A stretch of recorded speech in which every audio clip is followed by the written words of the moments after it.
Tuhan, Bapak Ibu, saudara yang dikasihi Tuhan, hari ini kita akan melanjutkan ibadah pelajaran firman Tuhan. Kita akan ambil dari kitab Wahyu pasal yang ke-14. Kitab Wahyu pasal yang ke-14.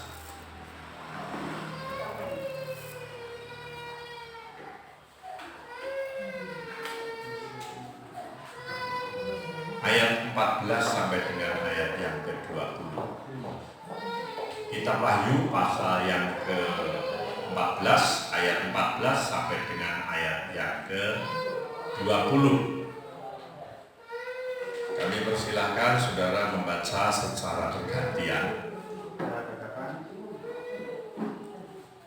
Ya, puji Tuhan Bapak Ibu, di dalam ayat-ayat yang sudah kita baca tadi, perikopnya mengatakan tentang tuaian di bumi. Ya, di sini kita belajar ada dua macam penuaian, dua macam panen raya yang akan dialami oleh seluruh umat manusia. Ya, ini ada dua tuaian. Tadi dikatakan, ini ayat yang ke-14, kembali Yohanes melihat, ya, dan juga mendengar. Dan aku melihat, Yohanes mendapatkan penglihatan akan ada tuaian di bumi. Dan aku melihat sesungguhnya ada suatu awan putih. Dan di atas awan itu duduk seorang seperti anak manusia. Dan sebuah mahkota emas itu di atas kepalanya, dan sebilah sabit tajam di tangannya. Ini merupakan identifikasi dari keilahian Kristus. Orang yang duduk di atas awan putih disebut anak manusia. Kalau kita bandingkan di dalam kitab Daniel, selalu berbicara, anak manusia itu selalu berbicara tentang keilahian Kristus, atau biasa disebut teofani. Teofani itu adalah penampakan dari Kristus sebelum dia wujud menjadi Yesus. Masih ingat pada waktu Yesus berkata kepada orang-orang Yahudi, kepada ahli-ahli Taurat itu, dia berkata, sebelum Abraham ada, sebelum Abraham jadi, maksudnya sebelum Abraham lahir, aku sudah ada. Sehingga orang Farisi itu mengatakan Yesus lagi ngelamun, lagi mimpi. Sehingga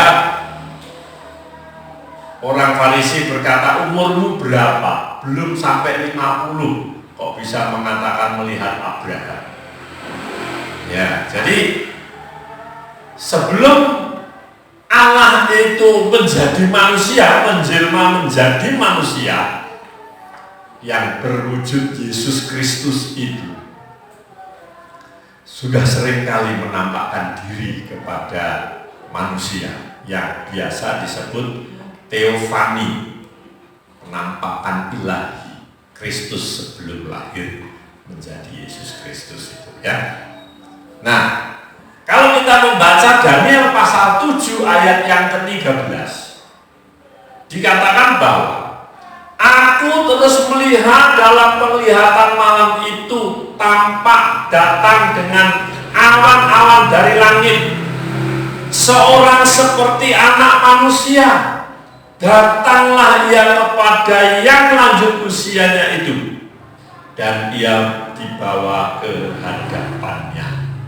Daniel pasal 7 ayat yang ke-13 ini berbicara tentang Kristus, yaitu anak manusia. Ingat, saudara, pada waktu membaca Sadrah, Mesakh, Abednego dimasukkan ke dapur api. Yang dimasukkan itu 3 orang. Tetapi yang dilihat oleh orang lain itu 4 orang. Orang yang keempat ini wajahnya seperti anak manusia. Nah, ini penampakan keilahian Yesus. Ya, jadi Bapak Ibu Saudaraku yang dikasihi Tuhan, di dalam Wahyu pasal yang ke-14 ayat yang ke-14 ini, orang yang duduk di atas awan itu seperti anak manusia, ini adalah pribadi Tuhan Yesus Kristus. Ya, nah di situ anak manusia ini memegang sebilah sabit tajam di tangannya, dan ada seorang malaikat yang keluar dari bait suci itu dengan suara nyaring berkata, katanya, ayunkanlah sabitmu, di ayat yang ke-15. Maka keluarlah seorang malaikat lain dari bait suci, dan ia berseru dengan suara nyaring kepada dia yang duduk di atas awan itu, ayunkanlah sabitmu itu dan tuailah, karena sudah tiba saatnya untuk menuai, sebab tuaian di bumi sudah masak. Malaikat yang keluar ini memerintahkan, menganjurkan kepada yang duduk di atas awan itu untuk mengayunkan sabit, karena anak manusia itu memegang sabit.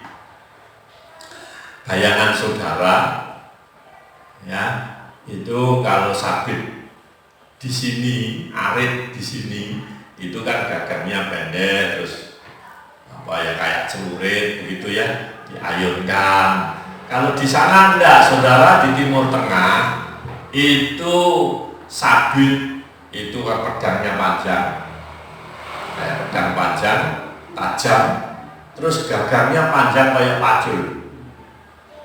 Jadi kalau mengayunkan sabit begini, jadi begitu satu kali ayun itu dapatnya gagang. Itu model sabit di Timur Tengah yang waktu itu digambarkan oleh Yohanes tentang sabit itu, yang dilihat Yohanes tentang sabit itu. Jadi tidak seperti di sini. Kalau di sini ngerit itu beda. Kalau zaman saya kecil malah beda lagi, caranya panen itu pakai pugut. Mungkin sekarang nggak ngerti pugut, kecil gitu ya. Caranya panen sedikit-sedikit itu kalau pugut itu. Ya, kalau di sana itu pakai ayun. Ya, ayunkan sabitmu itu dan tuailah, karena sudah tiba saatnya untuk menuai, sebab tuaian di bumi sudah masak. Bapak Ibu Saudaraku yang dikasihi Tuhan, di sini kita belajar dari 2 tuaian yang berbeda, diuraikan di dalam ayat 14, ayat 16, ayat 17 dan 19. Diuraikan yang berbeda. Yang pertama adalah tuaian gandum, dan yang kedua adalah tuaian anggur. Dibedakan, ada 2 tuaian, 2 panen, ya. Jika perbedaan ini dapat dipertahankan di dalam Yoel pasal 3 ayat 13, itu 2 tanaman dipandang sebagai satu penghakiman. Nanti kita akan melihat Yoel pasal 3 ayat 13 itu tuaian tentang anggur, ya.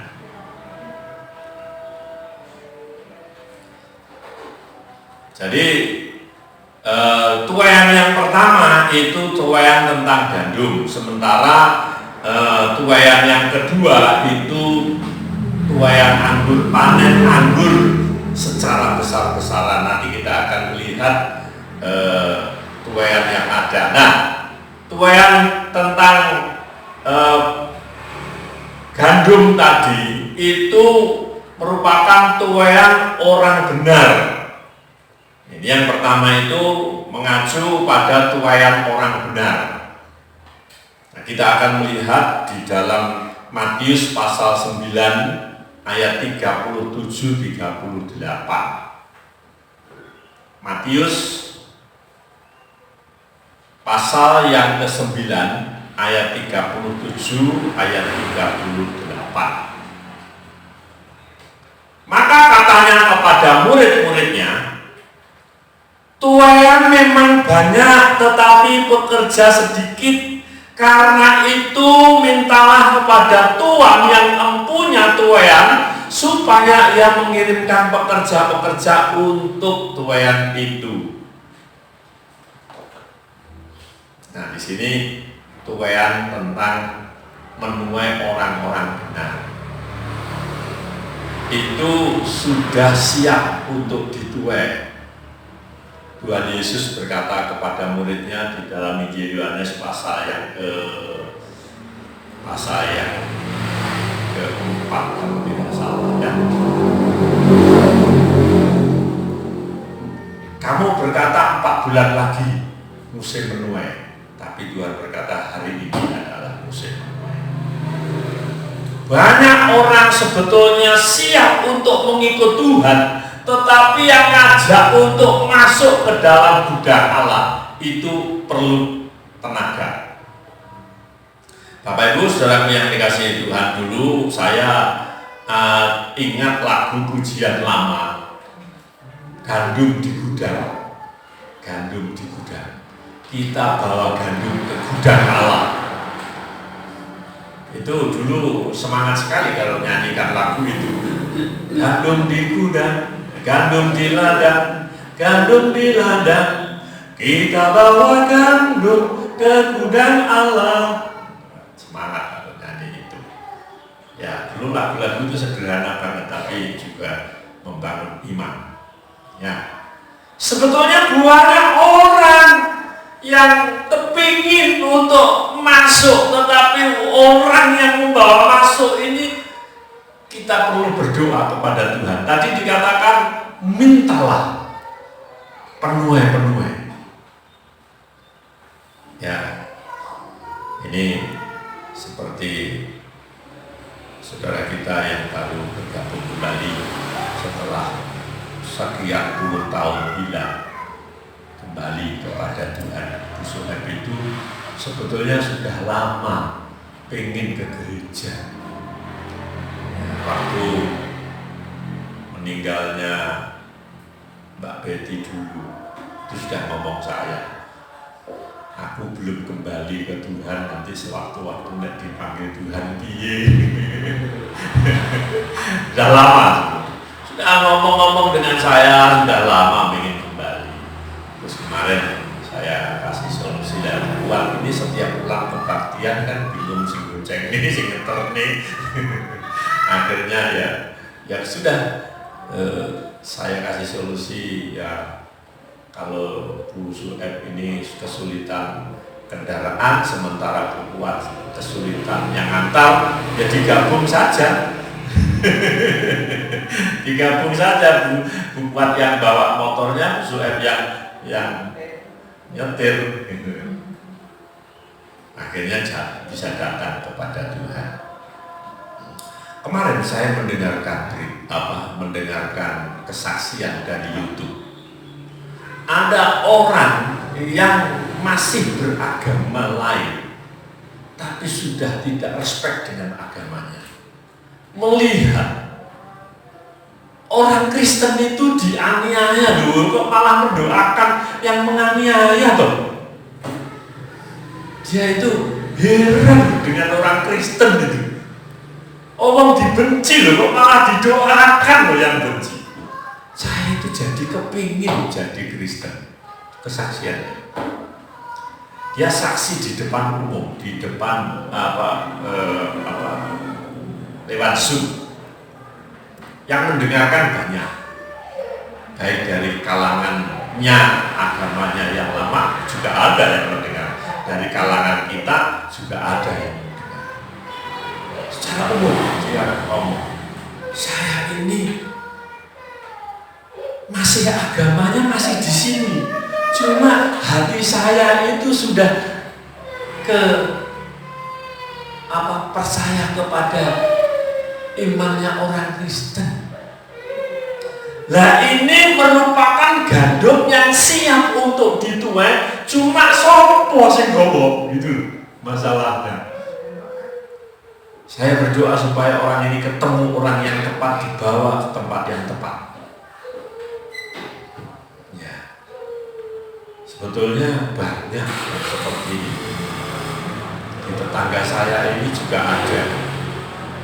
Saking senengnya dengan anak Tuhan, semua anaknya itu sekolah di Katolik, nggak ada yang sekolah negeri karena dia seneng.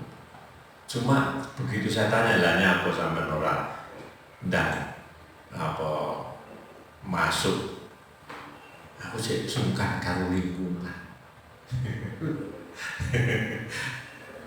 Masih banyak orang yang seperti ini, saudara.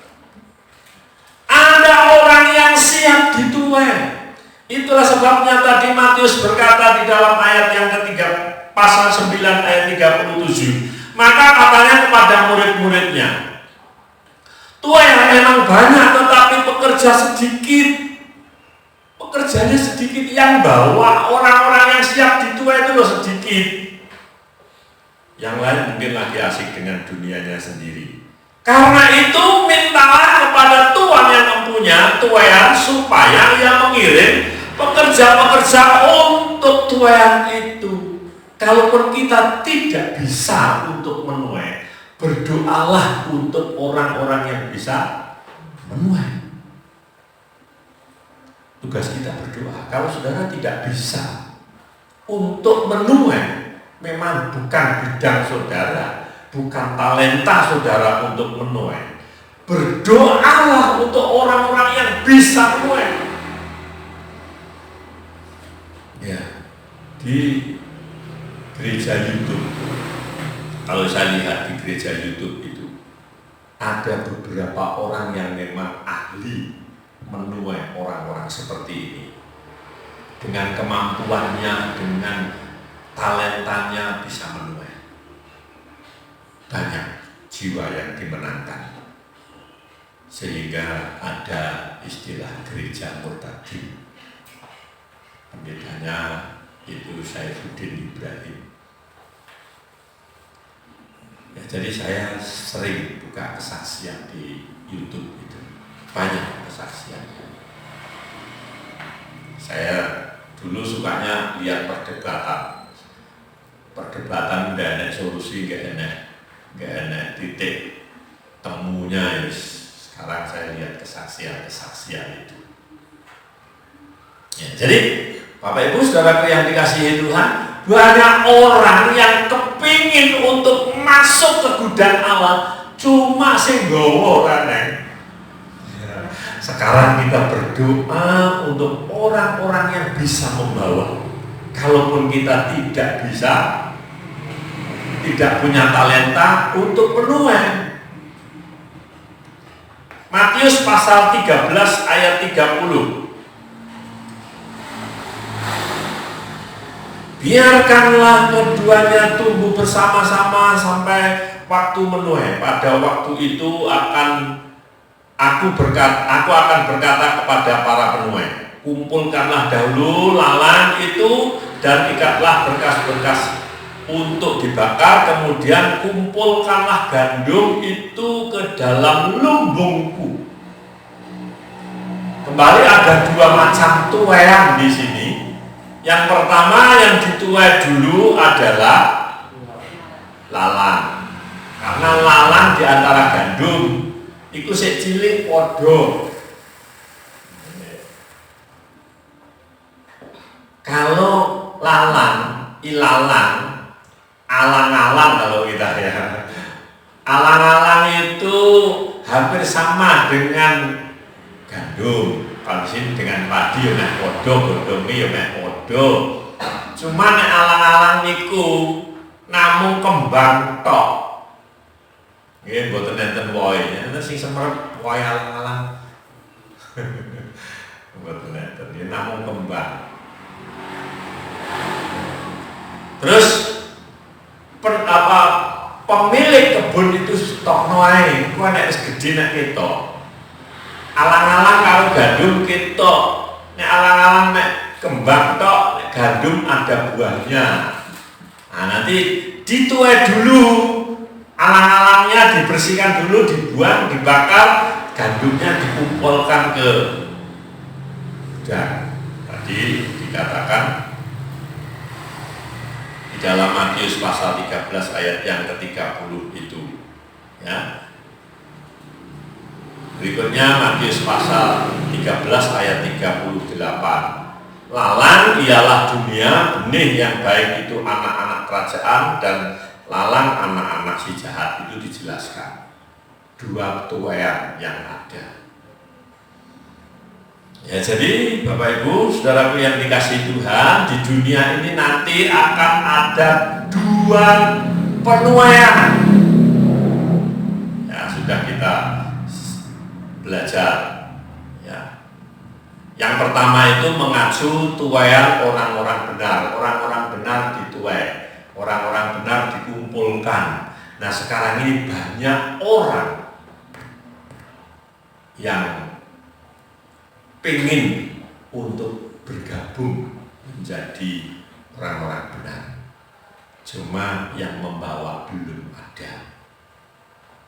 Kemarin ada yang berdoa, Pak, saya doakan ya supaya Tuhan memberikan lebih banyak hidayah kepada Bapak. Nanti Bapak bisa punya keberanian untuk mengambil keputusan, mengenal lebih dalam tentang Yesus Kristus. Didoakan oleh anak Tuhan. Dan masih banyak mungkin di sekitar kita, kalau saudara sergap bertemu dengan orang-orang, sering bertemu dengan orang-orang, itu akan ada orang yang seperti ini. Bahkan mungkin banyak, ya. Coba kita membaca juga di dalam Markus pasal yang ke-4 ayat 26 sampai 29. Markus pasal 4 ayat 26 sampai 29. Lalu kata Yesus, beginilah hal kerajaan Allah itu seumpama orang yang menabur benih di tanah, lalu pada malam hari ia tidur dan pada siang hari ia bangun, dan benih itu mengeluarkan tunas dan tunas itu makin tinggi. Bagaimana terjadinya tidak diketahui orang itu. Bumi dengan sendirinya mengeluarkan buah, mula-mula tangkainya, lalu bulirnya, kemudian bulir-bulir yang penuh. Ya, bulir-bulir yang penuh isinya dalam bulir itu. Butir-butir yang penuh isinya dalam bulir itu. Apabila buah itu sudah cukup masak, orang itu segera menyabit, sebab musim menuai sudah tiba. Ada penuaian gandum. Ini gambaran tuaian orang-orang benar akan dibawa ke gudang Allah, dibawa ke dalam tempat yang sudah disediakan Tuhan bagi orang-orang yang benar. Jadi itu tentang tuaian orang-orang benar. Sedangkan tuaian anggur disebutkan di dalam kitab Yesaya, kitab Ratapan, Yoel, itu menunjuk kepada tuaian untuk orang-orang jahat, yaitu orang jahat akan menerima hukuman Allah karena selama diberi kesempatan hidup di bumi ini dia tidak melakukan sesuai dengan kehendak Tuhan. Kita akan melihat tuaian tentang orang jahat ini. Yesaya pasal 63 ayat 2 sampai dengan ayat yang ke-6. Yesaya pasal 63 ayat 2 sampai dengan ayat yang ke-6. Yang tidak sempat bisa melihat di sini. Sewan dulu ya loh, Mbak Priska harus dibantu untuk bisa melihat di sini. Ya, terima kasih Mbak Priska sudah membantu. Sing bingung boleh wis ditayang nih. Ya, mengapakah pakaianmu semerah itu dan bajumu seperti baju pengirik buah anggur? Aku seorang dirilah yang melakukan pengirikan, dan dari antara umatku tidak ada yang menemani aku. Aku telah mengirik bangsa-bangsa dalam murkaku, dan aku telah menginjak mereka dalam kehangatan murkaku. Kehangatan amarahku, semburan darah mereka memercik kepada bajuku, dan seluruh pakaianku telah cemar.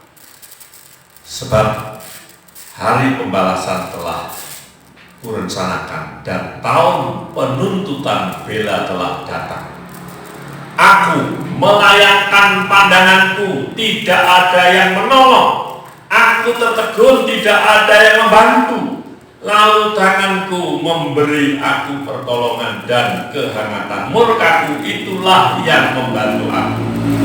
Aku memijak-mijak bangsa-bangsa dalam murkaku, menghancurkan mereka dalam kehangatan amarahku, dan membuat semburan darah mereka mengalir ke tanah.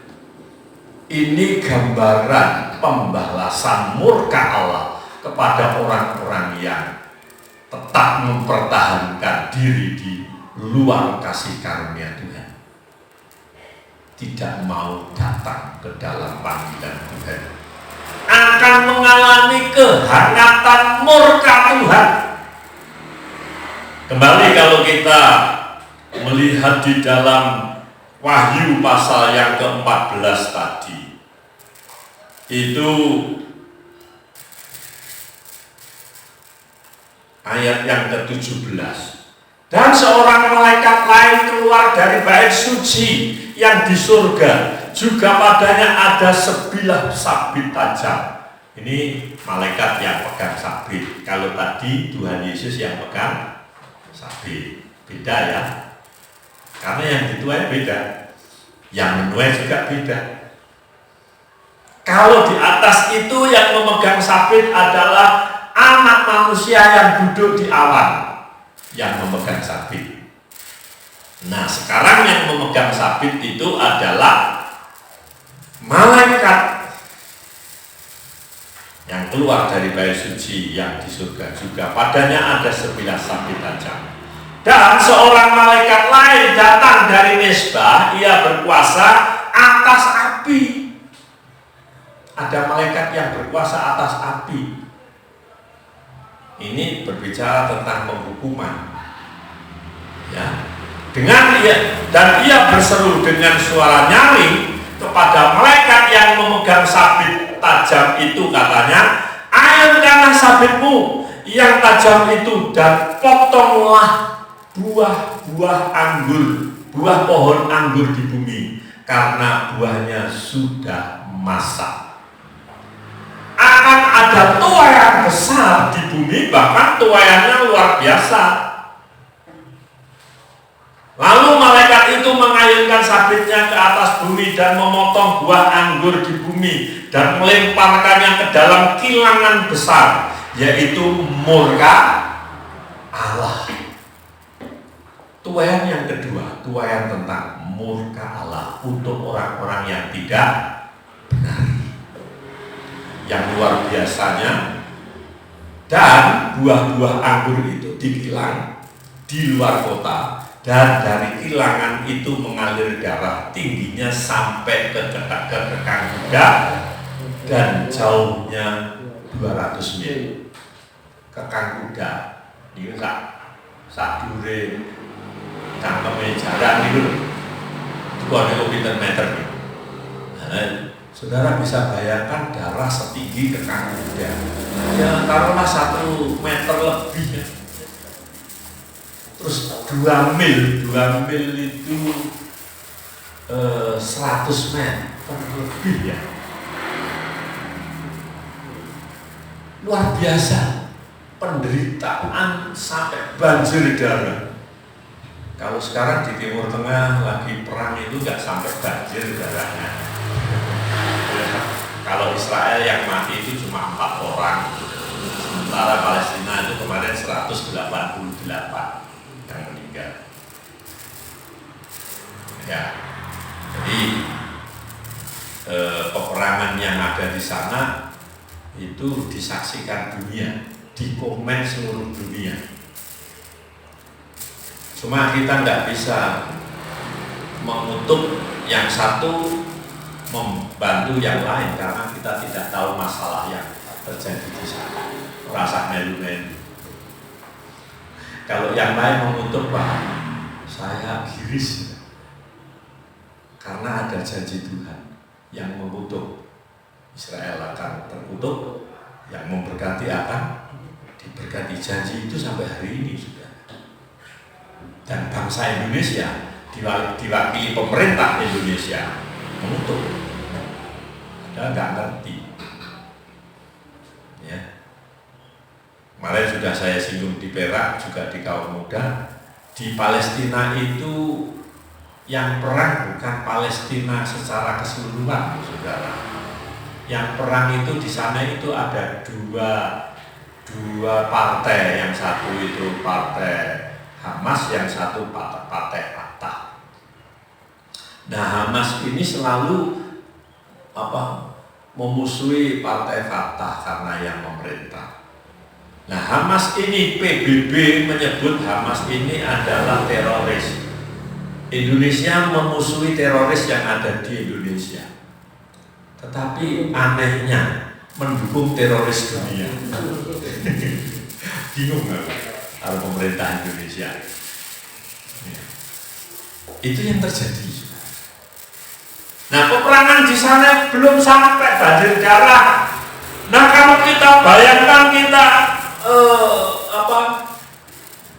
renungkan banjir darah yang ada di sini sampai setinggi kekang kuda. Jauhnya 200 mil. Sak kolam renang darah, sak kolam renang dan di ciblon darah. Ini untuk orang-orang yang tidak mau percaya Tuhan akan mengalami seperti ini. Mengalami hukuman Allah yang dahsyat. Dan kalau Tuhan yang menghukum, dan ya seorang yang singar bilang, ya. Jadi Bapak Ibu, 2 tuayan yang ada itu, yang pertama tuayan orang benar itu digambarkan seperti menuai gandum, dan yang menuai adalah anak manusia sendiri. Sementara hukuman tuayan tentang anggur, panen anggur itu yang menuai malaikat. Ya, kita akan bisa membaca ayat yang lain. Tadi sudah saya sebutkan, Yoel pasal 3 ayat 13. Yoel pasal 3 ayat 13. Ayunkanlah sabit, sebab sudah masak tuayan. Marilah, iriklah, sebab sudah penuh tempat anggur, tempat-tempat pemerasan, kelimpahan, sebab banyak kejahatan mereka. Sudah penuh, sudah mau dipanen, mau digiling, dadekne anggur. Ini panen tentang kejahatan. Yeremia pasal 51 ayat 33. Yeremia pasal 51 ayat 33. Sebab beginilah firman Tuhan semesta alam, Allah Israel, putri Babel adalah seperti tempat pengirikan. Pada waktu orang menginjak-injaknya, sedikit waktu lagi akan datang waktu panen baginya. Ini Babel digambarkan orang-orang dunia, mewakili dunia yang akan mengalami panen raya. Jadi dua panen yang akan terjadi di dunia Tuhan sudah beritahu, saudara. Wahyu pasal 19 ayat 15. Wahyu pasal 19 ayat yang ke-15. Dan dari mulutnya keluarlah sebilah pedang tajam yang akan memukul segala bangsa.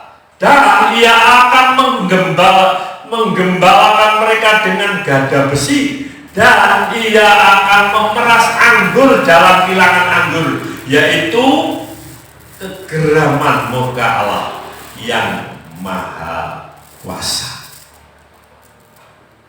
Kembali, murka Allah digambarkan dengan panen anggur dan dikilang tadi, dikilang digiling, gilingannya besar sampai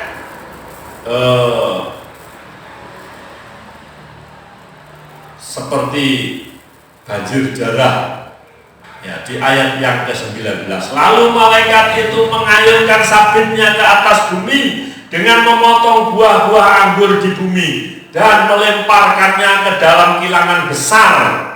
Kilangannya besar karena panen raya, yaitu murka Allah, dan buah-buah anggur itu dikilang di luar kota.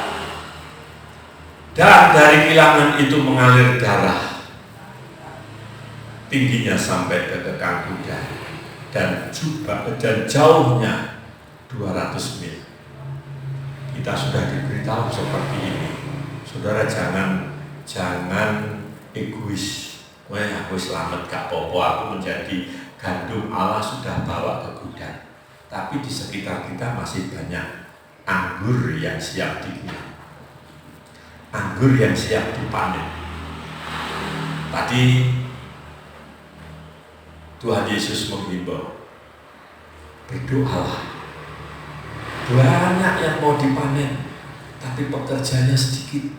Ayo kita berdoa, mendoakan orang-orang yang siap dituai. Kami sudah tidak pernah lagi mendoakan untuk kehidupan kami, sudah tidak mendoakan lagi tentang berkat kami, karena Tuhan sudah memberkati. Saya mendoakan orang-orang yang siap untuk dituai, dibawa ke gudang Allah. Banyak sudah di sekitar kita, banyak ya, cuma yang membawa itu sedikit. Kalau sampai telat mereka dibawa, ya bisa kena banjir darah ini. Jadi Bapak Ibu Saudaraku yang dikasihi Tuhan, kita belajar dari tuaian yang akan terjadi di bumi ini. Mari kita mempersiapkan diri. Memang kita sudah ada di dalam gudang Allah, tetapi masalahnya masih banyak orang-orang yang kepingin masuk ke dalam gudang Allah. Ini yang kita bawa. Kita doakan.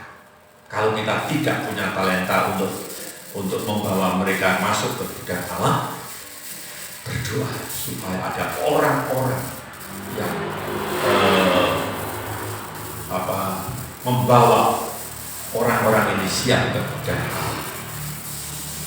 Beberapa waktu tahun yang lalu itu Bu Priska masih belum masuk di kita. Cerita-cerita ya anak Tuhan di Kalimantan sana. Bu Priska ini sudah lama juga terhilang. Pada waktu di gereja kita mengadakan pengobatan gratis di kantor desa. yang dilayani dari Raja Wali waktu itu. Ya. Itu saya ngobrol dengan Bu Priska. Ternyata anak tunggal juga, terus dia namanya Yogo Pulau itu sekolahnya nanti dia Pak. Ya, saya harapkan bisa sekolah di sini karena di SD 3 itu tidak ada temannya. Terus di SD 2 itu ada temannya, atau di SD 1 itu ada temannya. Terus ngobrol-ngobrol, datang pergi gerejanya pundi. Saya kasih tahu di tempat kami itu ada ibadah, akhirnya bisa datang. Banyak orang yang seperti ini, saudara. Pengen datang saya bingung, ya. Seperti Arman Maulana itu saya bingung boleh jalannya. Boleh pintu surga. Bingung mencari. Kalau kuncinya sudah punya, tapi ngawangin di. Ya sudah tahu, sudah pegang kuncinya katanya. Kunci surga sudah pegang, tapi lawangnya rapuh.